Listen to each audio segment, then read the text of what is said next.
સ્થાનિકો તંત્રના પાપે ગટરના પાણીમાંથી અવરજવર કરવા માટે મજબૂર બન્યા। ધાનેરામાં આવેલી મધુસૂદન રેસિડેન્સી સોસાયટીમાં શરૂઆતથી જ ગટર લાઇનના ધાંધિયા યથાવત જોવા મળી રહ્યા છે।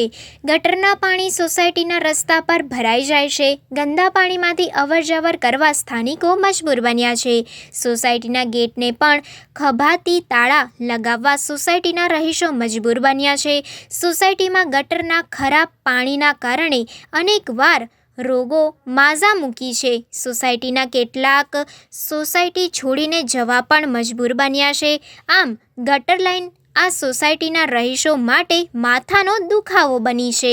સોસાયટીના રહીશોએ ધાનેરા પાલિકાને વારંવાર રજૂઆતો કરી અનેકવાર આવેદનપત્ર પણ પાઠવ્યા છે। મામલતદારને આવેદનપત્ર અપાયા છે।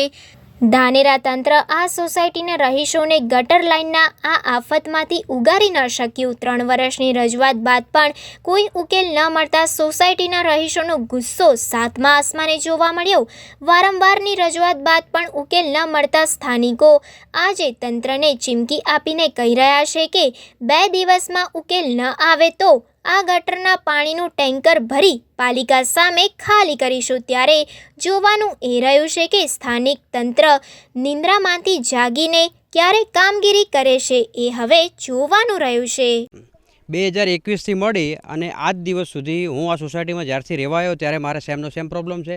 મારા 2 બાળકો છે, એકની ઉંમર છે 7 વર્ષ અને એકની છે 4 વર્ષ। એ લોકોને રોજ સ્કૂલ અહીંયા મૂકવા જવું હોય એટલે અમારે અહીંયાથી જમ્પ લગાવીને જવું પડે છે। હવે આનો જલ્દીથી જલ્દી નિરાકરણ આવે તો સારું, બાકી અમે અમારી રીતે જે થશે એ અમે અમારી કોશિશ કરી લઈશું।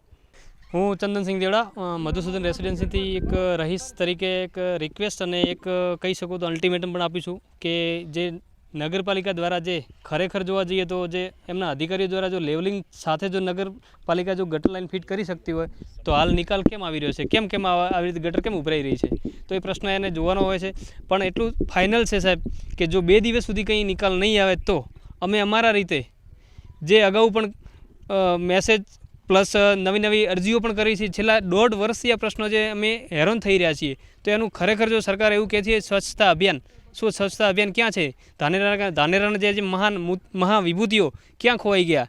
વોટની વખતે તૈયાર થતા હોય છે અને વગર વોટની જ્યારે જરૂર પડે ત્યારે વાત કરીએ તો કોઈ સાંભળતા નથી। ખરેખર અમારી એક નમ્ર નિવેદન અને અલ્ટિમેટમ સાથે કહીએ છીએ કે જો 2 દિવસની અંદર કોઈ નિરાકરણ નહીં આવવાનું તો 100% અહીંયા ગટરમાંથી ડાયરેક્ટ કનેક્શન ટોકી ભરી અને નગરપાલિકાને આગળ મૂકવાના છીએ। આ મધુસૂદન રેસિડેન્સી નગરપાલિકામાં આવેલી છે, આશિયા રોડ ઉપર। અહીંયા જે નગરપાલિકાએ મને ગટર લાઇન નાખીને આપી છે એ ગટર લાઇન આજની જે દિવસે નાખીને આપી હતી તે દિવસથી ઓવરફ્લો થાય છે અને વારંવાર 3 વર્ષથી જો લગાતાર વારંવાર અમે રેલી કરી હોય, વારંવાર રજૂઆત લિખિત મેં આપી, મૌખિત મેં આપેલી છે। નગરપાલિકાના જે તે સમયના પ્રમુખ હતા, ચેરમેન હતા, એના પાસે જે ચીફ ઓફિસરને આપેલી છે। વારંવાર રજૂઆત છતાં પણ પત્રકારમાં પેપરમાં પણ આપેલું છે, અમે આંદોલન પણ કર્યું છે તો બી એનું કોઈ અસર નથી। આજની આ શું હાલત છે જો આજની તારીખમાં આજ સેમ પોઝિશન છે અને તો બી આખી ગટરનું પાણી ભરાય છે।